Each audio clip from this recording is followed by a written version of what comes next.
Mr. Rodrigues, the court has a complaint charging you with murder. A plea of not guilty is entered.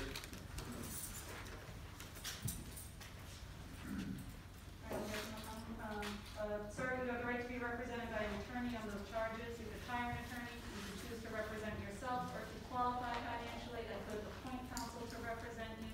Attorney Madden, you have not been retained, is that correct? Correct. All right, does he qualify? Qualified, Your Honor. All right, would you like me to appoint Attorney Madden to represent you, sir? Yes, Your Honor. Attorney Madden, will you please accept the appointment? I will. All right, I'll hear from the Commonwealth. Thank you, Your Honor. The Commonwealth is respectfully requesting that Mr. Rodrigues be ordered held without bail and to have no contact with any witnesses of whom he is aware of at this stage in the investigation. Your Honor, the facts leading up to the issuance of this complaint are that on October 23rd of this year, members of the State Police and the Brockton Police Department responded to the Super 8 motel located in Brockton with reports of shots fired. Upon arrival, they located the victim in this case, Christopher Lescase, suffering from gunshot wounds. Mr. Lescase was pronounced shortly thereafter at Good Samaritan Hospital. Officers observed significant ballistic damage to the room in the Super 8 motel, and the Crime Scene Services section responded to process the room for forensic evidence. Testing and analysis is underway. Over the course of the next several days, members of the State Police as well as the Brockton Police Department conducted interviews, reviewed video surveillance, and reviewed cell records. An officer identified the gentleman before the court, Valdir Rodrigues, in video surveillance obtained from the Super 8 motel. Mr. Rodrigues was located at a sober living facility in Weymouth, Massachusetts. In the video surveillance, Mr. Rodrigues has a lengthy beard. When officers encountered him, and as the court can obviously see now, he no longer has them. Upon interviews of individuals at the sober living facility, officers learned that he had been allowed to leave that facility Friday night into Saturday morning, at which time the murder occurred. Upon return, Mr. Rodrigues altered his appearance by shaving his or cutting his beard. While in custody, Mr. Rodrigues made some voluntary statements, obviously denying the murder, but also suggesting that he may have been present on the scene. Based on the seriousness of the allegations, the potential penalty he faces, the Commonwealth is respectfully requesting that he would be ordered held without bail. All right, Attorney Madden. Judge, I believe that bail would be merited in this case for Mr. Rodrigues. I have a 60-paragraph police investigation where Mr. Rodrigues' name is not even mentioned until the 54th paragraph. And it is only mentioned because a detective in the Taunton Police knows that Mr. Rodrigues has a beard similar to a beard that he sees in one screenshot of a video that's taken at the scene of this incident. That's it. No facial recognition, no one on scene ever saw him, no one puts him there in any way other than that one screen.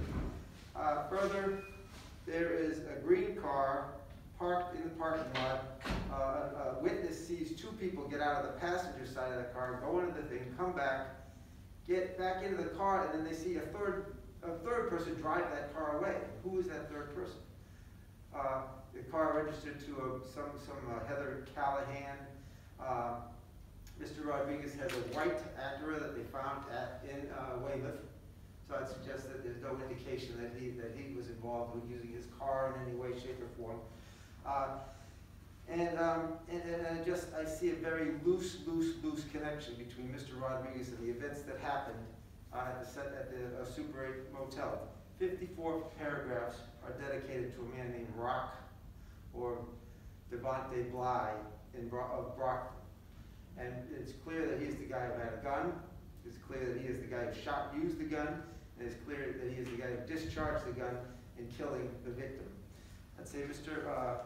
Rodrigues has very little, if any, involvement in this case. He has a very small record.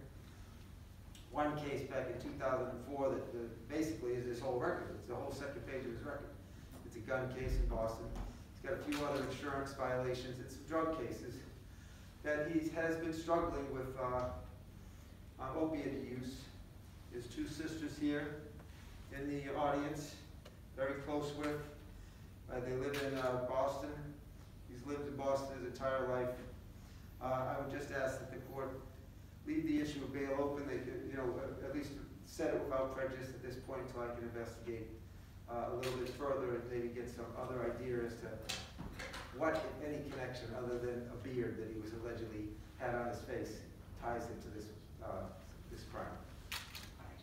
Mr. Rodriguez will be held without bail.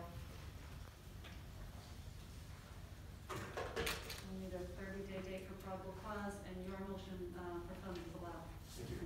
Councilman, could use on November 24th, you want to use that same day?